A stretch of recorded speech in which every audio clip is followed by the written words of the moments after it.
Esta é unha imaxe que se repite estes días por prácticamente todos os viñedos do Salnés. As tarefas de poda marcan estes días a actividade dos viticultores, aproveitando a tregua meteorolóxica. Na medida do posible, pois tamén podar con tempo seco, non? É dicir, cando estamos podando con chuvia, pois asumimos algún risco máis para que nas enfermedades de madeiras esas esporas caian e poidan entrar, entonces temos que ser un pouquiño máis respetuosos cos cortes.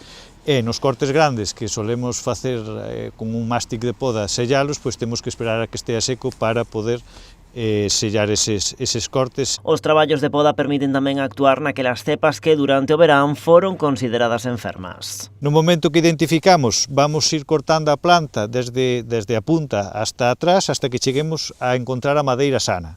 No momento que está a madeira sana, a partir de aí, pois é posible de que podamos recuperar a planta sin ter que poñela de novo. Entonces é unha labor que se fai pois nestas viñas máis vellas para seguir mantendo o que é a produtividade e que non veña menos. Ademais, cun outono tan chuvioso, os viñedos enfróntanse a outros problemas como os fungos que detectamos neste viñedo situado en Cambados. Temos un fungo no chan que é a hermilaria. A hermilaria é o fungo que é responsable de degradar a madeira para descompoñela e que se volva a incorporar ao suelo, pero a veces salta a material vivo, salta ás plantas e vaille comendo a raíz a parte viva. Está neste momento na fase de fructificación, de botar a seta. Neste caso recoméndase arrancale o fungo e deixar aberto o burato que queda logo da súa eliminación, xa que o contacto co oxígeno favorece a súa destrucción.